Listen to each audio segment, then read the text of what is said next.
superstar and comedian, Mick Foley.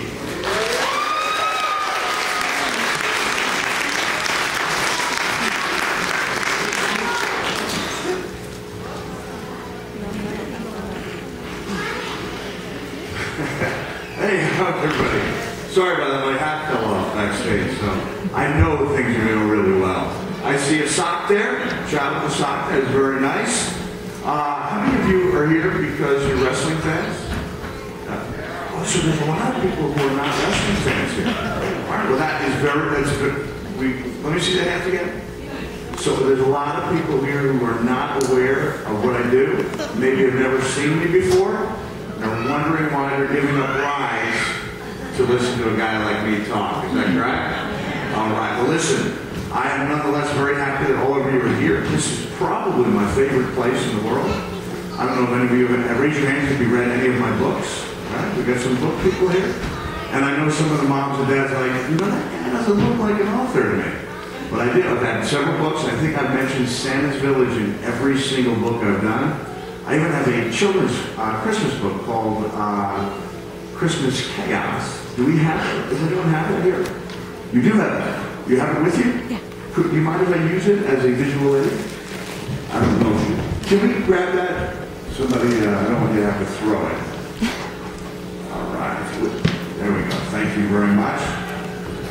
And that's our copy of the book. This is the holiday book I did called Christmas Chaos. Looks pretty cool, right?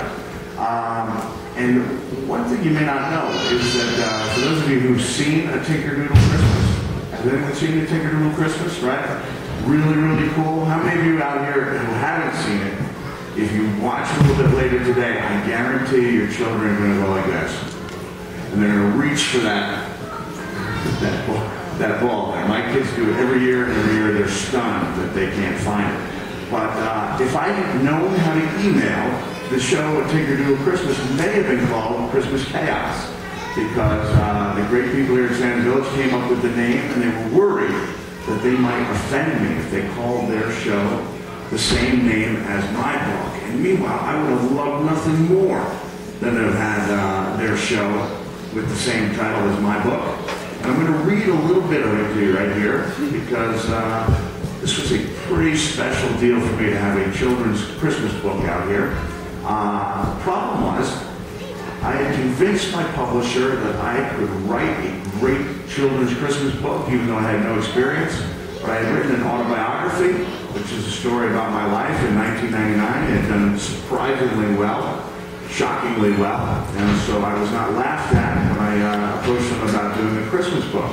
The only problem is, I had no idea what to write about. And then one day on a flight from New York City to San Antonio, I thought about this little boy I had met in Massachusetts.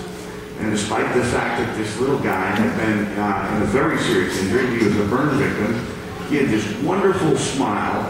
And when he got up and when he left, I realized he had made me feel kind of like Santa Claus. So I wrote this story, and this is the end of the book, where Santa's a little down because he feels like nobody cares about him or Christmas anymore.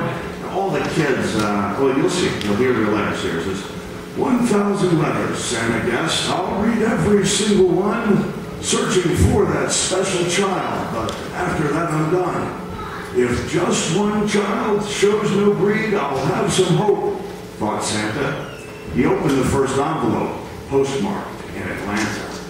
Hey, Santa Claus, began the kid. This year I want plenty. Computer games and cold hard cash, mostly 10s and 20s. All the letters seemed the same from Portland to Kissimmee. The children sang up like a choir. Gimme, gimme, gimme.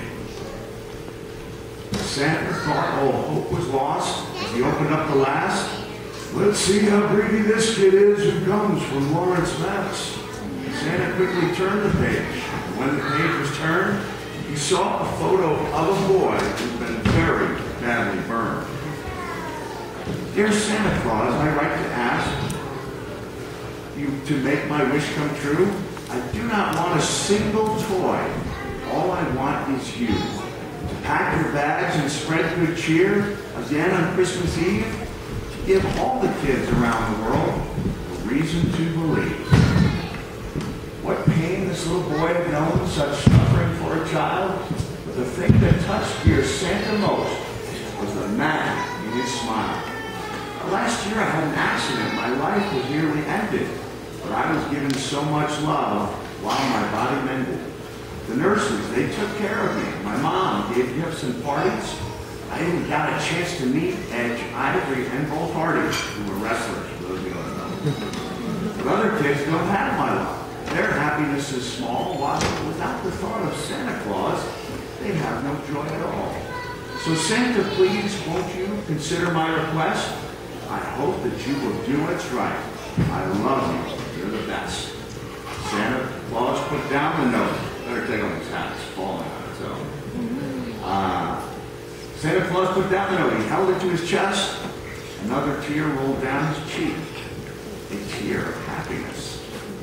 Tell the world that Christmas lives, yelled jolly old Saint Nick. But if we are to make our date, we'd better move real quick.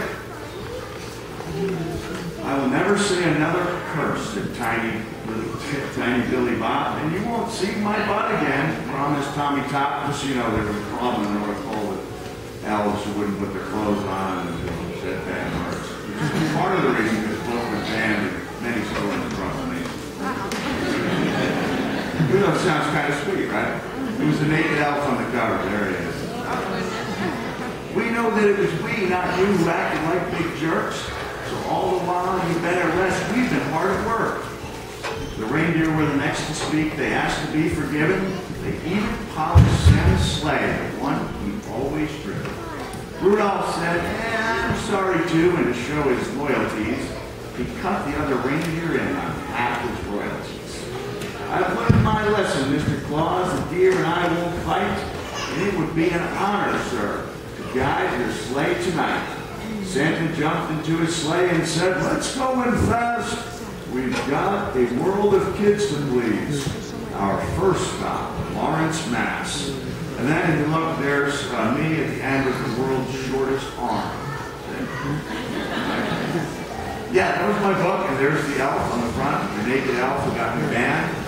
But without a single exception, whenever kids were asked what part of the book they liked the best, you know what they chose? The naked elf. Now, how many